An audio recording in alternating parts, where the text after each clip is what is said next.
Olá pessoal, aqui é o Velgas. Hoje é dia 1º de abril de 2026. 6 horas, horário de Brasília. Kremlin em pânico pelos ataques ucranianos. Nesse vídeo, vamos revelar a precisão cirúrgica dos drones de Kiev atingindo o coração do governo russo e da economia, enquanto o Kremlin entra em pânico com ataques que ele recebe a portos estratégicos, a política internacional. Ela treme com as incertezas de Washington. Assista até o fim para entender como a Ucrânia está dobrando a vontade russa.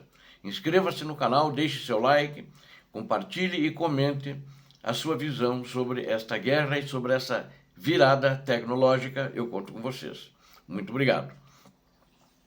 O exército ucraniano demonstrou mais uma vez a sua capacidade de alcance e precisão ao lançar um ataque estratégico com drones contra um prédio do governo russo na região de Belgorod, na província de Belgorod, né, em território russo que fica próximo à fronteira. Ele faz fronteira com a Ucrânia, aliás, essa província russa.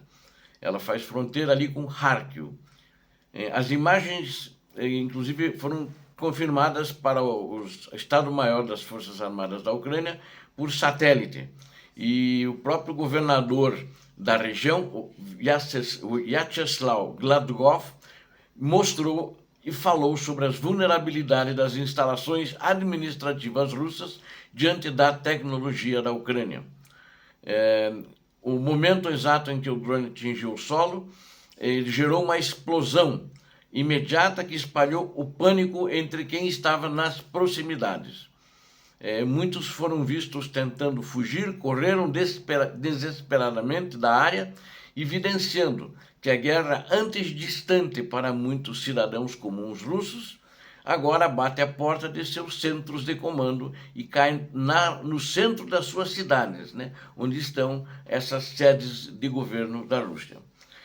Segundo relatos oficiais russos, o ataque resultou em pelo menos 3 feridos, mas o dano psicológico e político à administração local é incalculável. Este evento não é um caso isolado, mas sim parte de uma campanha sistemática onde os drones kamikazes ucranianos têm causado danos significativos da invasão. Enquanto isso, o Kremlin se vê obrigado a admitir publicamente que suas defesas aéreas não são impenetráveis, como Vladimir Putin prometeu para a população russa que ia cuidar deles já no começo da invasão na Ucrânia. Especialmente diante da intensificação dos ataques contra portos petrolíferos, o porta-voz de Vladimir Putin, Dmitry Peskov, confirmou que trabalhos intensivos de emergência estão sendo realizados para tentar proteger o porto de Ust-Luga e outras infraestruturas críticas. Notem que eu já falei ontem sobre o porto de Ust-Luga, bem como de Primorsk, que eles pararam totalmente as suas operações por causa dos bombardeios e a Rússia está correndo para tentar recuperar, porque eles parados significa dinheiro em caixa não entra para o ditador Vladimir Putin. A Ucrânia escalou suas operações com drones de longo alcance, atingindo o coração da economia de exportação russa no Mar Báltico, que fica na região da província de Leningrado. O Ministério de Defesa da Ucrânia confirmou os terminais atingidos da Transneft em Primorsk, destruindo tanques de armazenamento e iniciando incêndios em grandes proporções. Aliás, o último ataque ainda continua, o fogo está sendo ainda não apagaram todo o fogo e a parte que apagaram estão tentando fazer o rescaldo. Essas instalações são vitais para o financiamento da máquina de guerra da Rússia e sua destruição representou um golpe direto no fluxo de caixa do Kremlin, ou seja, enfraquece muito o Kremlin.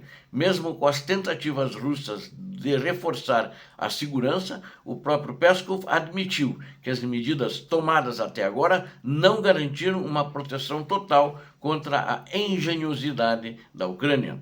A pressão sobre Moscou aumenta à medida que surgem questionamentos sobre o uso do espaço aéreo báltico, forçando o governo russo a emitir ameaças vazias contra nações vizinhas.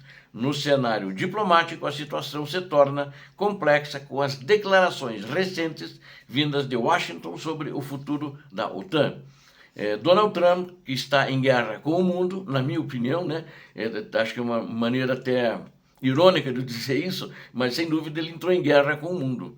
E voltou a questionar a necessidade de aliança, criando um ambiente de incerteza que especialistas classificam como um presente estratégico para o Kremlin, entre muitos que ele tem dado, né? Como a liberação para exportação do petróleo da Rússia. Mas ele liberou os navios, mas a Ucrânia sancionou os portos, bombardeando, então não tenho que embarcar no Mar Báltico e ali no Mar Negro também. No Novorossiysk sai muito pouca coisa, não sai nada, e no Mar Báltico agora, Ust-Luga, que são os principais portos, Ust-Luga e Primoz, estão paralisados. O secretário de Estado americano, Marco Rubio, reforçou esta postura do Trump ao sugerir uma reavaliação dos laços com a Europa, após os conflitos atuais. Especialistas em segurança, como François Heisburg, alertam que o artigo 5º da OTAN, que garante a defesa mútua, está sob perigo sem precedentes. Enquanto a Rússia continua sua agressão brutal contra a Ucrânia, a possibilidade de um distanciamento dos Estados Unidos da América gera temores sobre a estabilidade de toda a Europa. O ex-embaixador Michael McFaul descreveu as palavras de Trump como profundamente decepcionantes e um claro incentivo para as ambições expansionistas de Putin. Mas o que a Europa tem sorte, mesmo que o Trump abandone a Ucrânia, abandone todo mundo, né, a Europa, é que a Ucrânia desgastou muito na minha avaliação, desgastou muito a Rússia, e ela não teria condições de fazer um ataque em grande escala. Ela pode fazer alguma incursão, pode, para assustar, para testar como é que os russos vão reagir, como ela está testando. Toda semana ela invade algum espaço aéreo com drones. Antes vinha com aviões, agora não está indo tanto com aviões, não. Ela está mandando drones para a Finlândia, para a Bulgária, Moldávia, etc. E Polônia. Depois que derrubaram os últimos na Polônia, parece que eles não foram mais. E a dinâmica internacional está sendo testada, na realidade, por conflitos também paralelos no Oriente Médio, que impactam a inflação global e os preços da energia, servindo de distração para alguns aliados, né? O regime iraniano, apoiado pela inteligência russa, mantém bloqueios que forçam Trump a exigir assistência material agressiva de seus parceiros europeus. Essa postura transnacional de Washington tem gerado atritos com países europeus, fechando seu espaço aéreo para operações que não consideram ser do seu interesse direto, porque a Europa, a União Europeia, ela fechou espaço aéreo para os americanos. Ou seja, os americanos queriam usar as bases da Europa para sair da Europa e bombardear o Irã. Eles não deixaram, não estão deixando. Aquela resposta, essa guerra não é nossa, essa guerra é tua, né? Mesma coisa eles estão respondendo que ele falou em relação à Ucrânia. E ele está muito bravo com isso, porque nada está dando certo. Porque o Trump está acostumado ao seguinte, ele grita, berra, dá ordem, ele quer intimidar.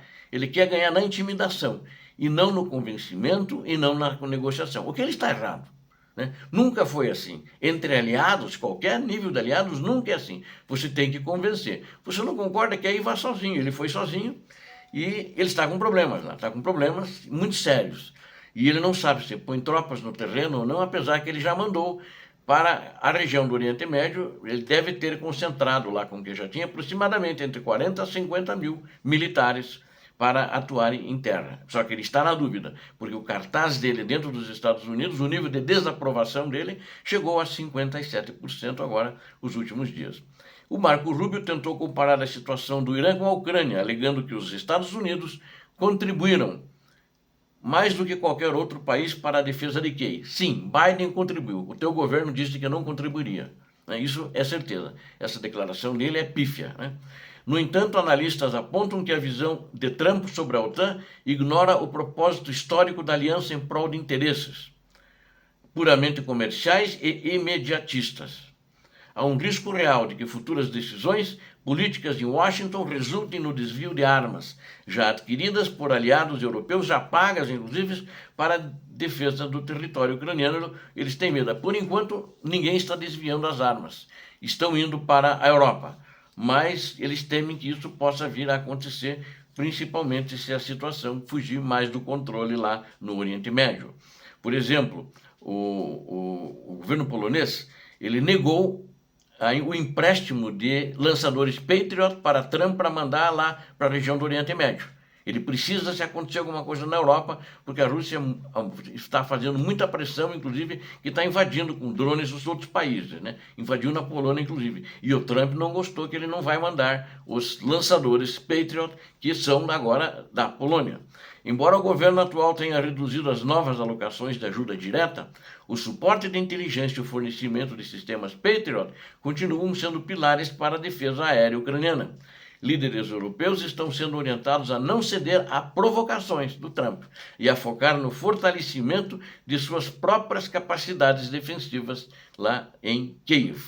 A relação de Trump com a OTAN, acho que é uma das piores, sempre foi marcada por tensões sobre os gastos com defesa em todos os membros, atingindo recentemente a meta de 2% do PIB. Mesmo com esse esforço coletivo, novas propostas de pagamento por participação e a possível retirada de tropas da Alemanha, que ele aventou recentemente, continuam a pairar como ameaças à coesão ocidental, ou seja, ele ameaça. Se não fizer isso, eu tiro as tropas da Alemanha.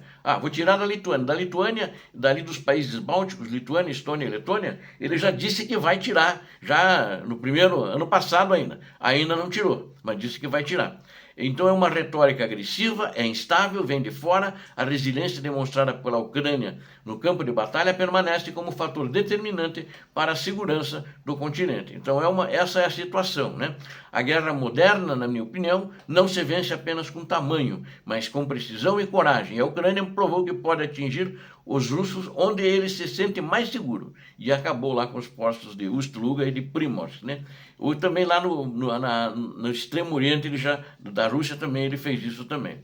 Enquanto o mundo observa essas movimentações políticas em Washington, essa agressividade de Trump, a determinação ucraniana permanece inabalável, consolidando sua posição como a verdadeira barreira contra a tirania no leste europeu vindo de Moscou. Obrigado a vocês que assistiram esse vídeo e conto com vocês. Aqui vocês viram a verdade. Inscrevam-se, deem um like, compartilhem com suas redes sociais, façam seus comentários. Peço a Deus que abençoe a todos vocês, Deus abençoe a Ucrânia, Deus abençoe o Brasil. Paz e bem, paz para toda a humanidade.